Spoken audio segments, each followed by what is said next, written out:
Good afternoon. I'd like to welcome and introduce Dr. Robert Murphy, Executive Director of the Havey Institute for Global Health and the John Philip Fair Professor of Infectious Diseases here at Northwestern's Feinberg School of Medicine, who answers your COVID questions every Tuesday on the Havey Institute for Global Health's Facebook page. Today, Dr. Murphy will be answering viewer-submitted questions and addressing the latest COVID headlines through today, the 10th of August. We invite you to submit your questions via Facebook at NU Institute for Global Health or by email at globalhealthinstitute@northwestern.edu. Leading the discussion today is myself, Sophie Bukowski, a student research assistant with the Institute. So, Dr. Murphy, I'm going to start with some updated COVID statistics. Oh, thank you, Sophie. And for some good news on the statistics, which we haven't had in months, the cases seem to be decreasing. We had a 15% decrease over the last 7 days in the United States, with our positivity rate now under 110,000 positive cases per day. The United States yesterday saw 126,000 positive new cases, with hospitalizations decreasing by 2%, and unfortunately, the death rate is increasing by 13%. In Illinois, we are also seeing a decrease in cases, 21% decrease over the last 7 days, with a positivity rate of, with positive cases over the last 7 days of 4,187. Cases are now decreasing exponentially, with the death rate increasing by a ton, but the hospitalizations decreasing by 1%. Okay, so it seems like there's a trend that hospitalizations are decreasing, but deaths are increasing across the country.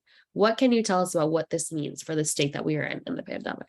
Well, we've been saying that for the last couple of weeks that we probably are at a plateau peak and about ready to decline.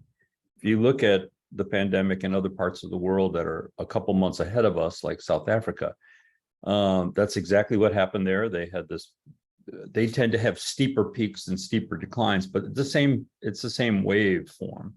So we're at the top, probably just starting to go down, and you should see this trend should continue with all the vaccines out there and all the people getting sick and having some immunity from that. You're going to see this really start to drop off, I think, pretty quickly, and I think soon. And I think this is just the beginning.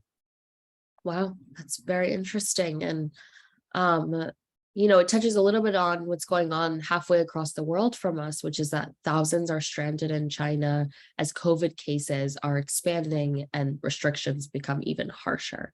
So what is going on in China right now, Dr. Murphy? Well, the Chinese have handled it very differently. They have really relied on super strict mitigations throughout the whole pandemic. And, in some ways it paid off for them because they have a lot fewer cases overall. They have fewer deaths, fewer hospitalizations, but they've suffered from these long lockdowns, which are, very disturbing to the public and, associated with a lot of economic downturn, especially in major cities with tens of millions of people and stuff. It's quite severe emotionally, economically, and the immunity that they have, is actually not that good. I mean, you get good immunity from getting infections, but in that means, but you also get the immunity. You're primarily getting the immunity from the vaccines. And so, and they're using a different set of vaccines than we are. We don't know if that's part of the issue or not. And, and how many are they keeping up with their boosters? We don't really know all that.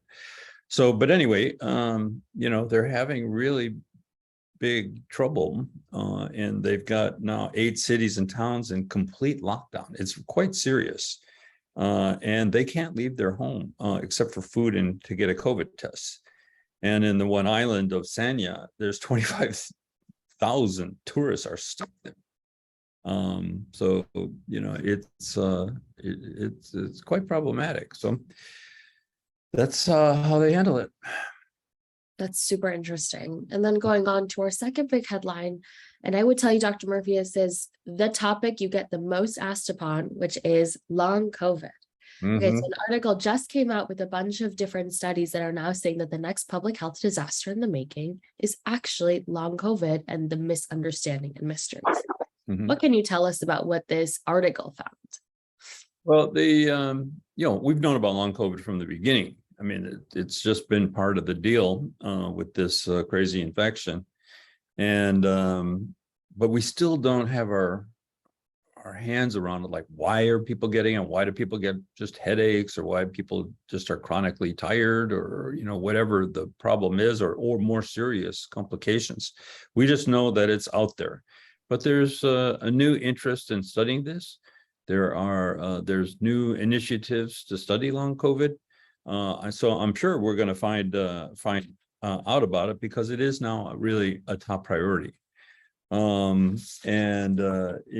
you know, children can get it, and it looks like with kids, because the studies are all pretty small, that kids probably have less long COVID than adults, but some of them that get long COVID have more serious sort of signs and symptoms. So it's a little bit all over the place. It's being studied, and it's real. Wow, that's really unfortunate. And now moving on to our first COVID question. Mhm. Compared to the common cold and the flu, how would you categorize the transmissibility rate of BA4 and BA5 variants? Yeah, well, these are compared to the original coronavirus infection, these BA4 and 5 are really transmissible, easy to transmit. Much more so than the common cold, much more so than influenza, very close to the transmission rates with measles, which is one of the most contagious diseases known to man. And so it's just highly transmissible. That's why we have all these cases now, because these things just, you know, are so easy to spread. And it's likely that this thing will keep mutating, and that if we don't get the whole thing really under control, it's just going to be one new variant after another that's more transmissible. There's some news today that maybe there's a new version of this variant called BA 4.6. And, you know, maybe this can outcompete. Outcompete means it transmits better. So, you know, this is going to be the same old song over and over again. Wow, that's very scary. Yep. And now for our second and last COVID question. It says, my dad and I received our second booster in October 2021. The pharmacist says we're eligible for a third booster. Will this interfere with getting Novavax vaccine this fall? We want to be protected from Omicron. Yeah, if you want to be protected against Omicron, you're going to get your whatever booster is available to you at your pharmacy. Get it now. This is the time to get it. There's going to be plenty of time in the fall to get the next one, the next version vaccine that Novavax, Pfizer, and Moderna are going to have available.